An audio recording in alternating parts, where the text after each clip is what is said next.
अपनी पूरी जिंदगी में मैंने एजुकेशन सिस्टम का ऐसा मजाक उड़ते नहीं देखा था।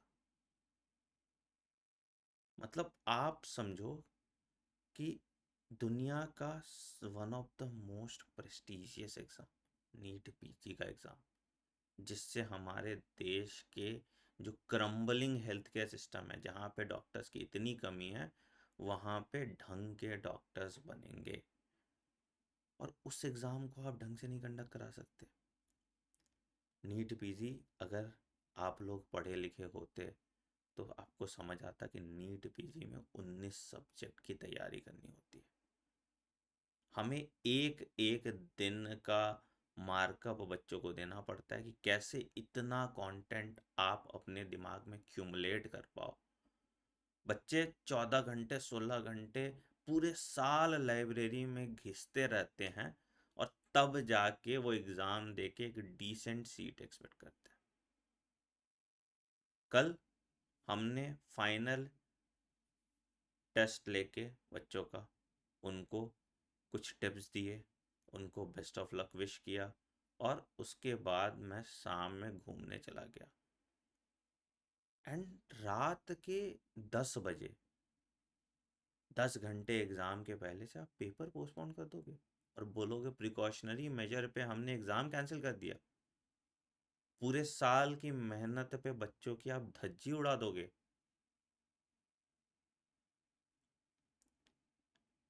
यूजीसी नेट का पेपर लीक हो, सीएसआईआर नेट का पेपर लीक हो, नीट यूजी का पेपर लीक हो, और अब नीट पीजी का भी पेपर लीक हो गया। या तो जो ये कल्प्रिट्स हैं, जो पेपर लीक कराने वाले लोग हैं, बहुत ज़्यादा स्मार्ट हो गए हैं, या यहाँ पे गवर्नमेंट ऑफिशियल्स का इन्वॉल्वमेंट है। एक बार चूक हो सकती है आपसे, मान लिया एक एग्ज़ाम में गलती हो गई, हालांकि वो भी नहीं होना चाहिए, और आप तो एग्ज़ाम पे एग्ज़ाम की धज्जियां उड़ा रहे हैं। मतलब कौन सा सेक्टर आप रहने दोगे? यूजीसी नेट, अच्छे टीचर्स बनते हैं, उसको गायब कर दिया आपने। नीट यूजी, अच्छे डॉक्टर्स बनते हैं, उसको गायब कर दिया आपने। नीट पीजी, अच्छे स्पेशलिस्ट बनते हैं, उसको गायब कर दिया आपने। अगर हमारे एजुकेशन सिस्टम में लोग पढ़े लिखे होते हैं ना, तो उनको समझ में आता कि तैयारी करने का दर्द क्या होता है। हमें बचपन से सिखाया जाता है कि हम एक कॉम्पिटिटिव दुनिया में रहते हैं। हम लोग लोअर मिडिल क्लास फैमिली से आते हैं। हमें अगर एक अच्छी ज़िंदगी का सपना देखना है तो हमें compete करना पड़ेगा, चाहे हम यूजी में compete करें, और अगर हम यूजी में compete कर भी जाते हैं तो हमें पीजी में compete करना पड़ता है। हमारी पूरी ज़िंदगी स्ट्रगल में निकल जाती है, और आप लोग हमें स्ट्रगल के साथ मेंटल हेल्थ प्रॉब्लम भी दे रहे हैं। यार, कल से मुझे इतना रोना आ रहा है, और तुम सोचो जो बच्चे अभी भुगत रहे हैं, मतलब नीट यूजी वाले बच्चे, नीट पीजी वाले बच्चे, हम टीचर्स क्या बोले उनको? हमें नहीं समझ में आ रहा है, मतलब क्या हो रहा है, क्या सजेशन दे, क्या सलाह दे। सब पीजी वाले, कल मेरे पास सुबह 4 बजे तक हो रहा था क्या, और अच्छे अच्छे, मतलब चलो यूजी वाले बच्चे का तो समझ में आता है, थोड़े छोटे हैं, अच्छे बच्चे डॉक्टर्स सब रो रहे हैं कि इतने लाचार, इतने बेबस, ऐसा सिस्टम कैसे चलेगा यार? नीट यूजी वाले बच्चे के साथ जो मजाक हुआ है, आपको अभी पता चल जा रहा है सारा पेपर लीक हो गया, आप एग्जाम कैंसिल कर दे रहे हैं।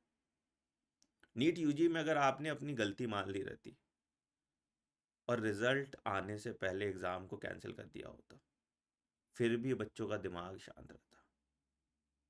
सोचो उन बच्चों का 650 660 नंबर है, उन्होंने अपने घर पे सबको बोल दिया अब मेरा सिलेक्शन हो रहा है मेडिकल कॉलेज में। थोड़ा आराम कर रहा है वो बेचारा, 2 महीने से, 2 साल से पढ़ के इतना कॉम्पिटिटिव एग्ज़ाम उसने निकाला, चलो कट ऑफ हाई गया, उसने उस पर भी संतोष कर लिया। चलो, जिस मार्क्स पे पिछले साल एम्स मिल रहा था, इस साल उसको एम्स नहीं मिलेगा, उसने उस पर भी संतोष कर लिया कि चलो यूजी में कोई भी कॉलेज में एडमिशन ले लूँगा, पीजी में मैं अच्छे से तैयारी करके एम्स जाऊंगा, अपना ड्रीम ब्रांच लूंगा, अपने ड्रीम कॉलेज में पढ़ूंगा। आज वो बच्चा भी दुखी है, उसको समझ नहीं आ रहा कि उसने 5 मई तक तैयारी की, अच्छे से एक एक दिन प्लान किया, अब 2 महीने में उसका रिदम पूरा छूट गया है। उसको सब कुछ शुरू से पढ़ना है, वही एनसीईआरटी जिसको उसने पहले से 10 बार घिस चुका है, उसको फिर से खोलने की हिम्मत नहीं हो रही, और उसको वो पढ़ना है। क्यों? क्योंकि आपने क्लैरिटी नहीं दी है रीनीट होगा या नहीं होगा, मैट्रिक्स बना के रख दिया है।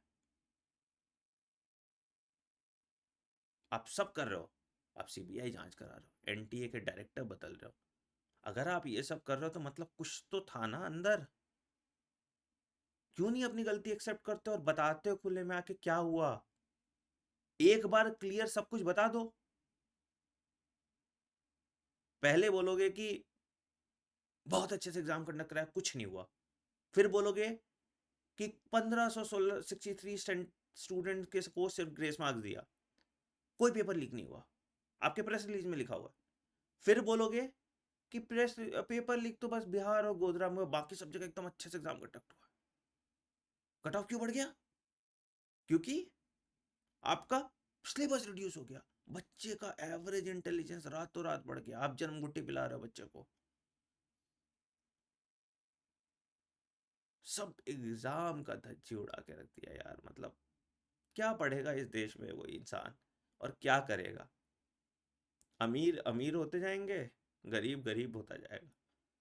सीट सिर्फ अमीर बच्चों के लिए रह गई है, गरीबों के लिए कुछ नहीं रखा इस देश। मैं बहुत ऑप्टिमिस्टिक आदमी हूँ यार, मतलब इन जनरल लाइफ में मुझे, तुम लोग देखते हो, मतलब मैं बहुत प्यार है मुझे अपने देश से, और मुझे लगता है कि हम ही बदलेंगे इस देश को, हम ही करेंगे जो करेंगे। और थोड़ा बहुत तो होता है, करप्शन चल जाता है, बर्दाश्त कर लेंगे, सह लेंगे, हम हमेशा से सहते आए हैं, और थोड़ा और सह लेंगे, कोई बात नहीं। जब हम सिस्टम का पार्ट बनेंगे हम उसको बदल देंगे। क्या बदलेंगे यार, जब सिस्टम का पार्ट ही नहीं बनने दोगे, क्या कर लेगा कोई इंसान? इतना हेल्पलेस लाइफ में कभी फ्री नहीं हुआ। मतलब मैं सजेशन क्या दूँ, मैं क्या समझाऊँ, क्या लॉजिकल बात करूँ, क्या होगा क्या नहीं होगा, मतलब भरोसा सा ही उठ गया यार, मतलब कि मुझे समझ ही नहीं आ रहा क्या। बस मैं एक गुजारिश आप सबसे हाथ जोड़ के करूँगा, प्लीज़ कोई गलत स्टेप मत लीजिएगा, मैं बहुत बहुत बहुत बहुत रिक्वेस्ट कर रहा हूँ। मुझे पता है मतलब किस मेंटल स्टेट ऑफ माइंड में तुम लोग होगे, और मेरा मतलब मैं तो बुढ़ा हो गया हूँ, मेरा ये हाल हो गया, तुम लोग तो छोटे बच्चे हो यार, मतलब जिंदगी के चौराहे पे पड़े हो, तुम्हारा क्या हो रहा होगा मैं क्या ही बोलूं।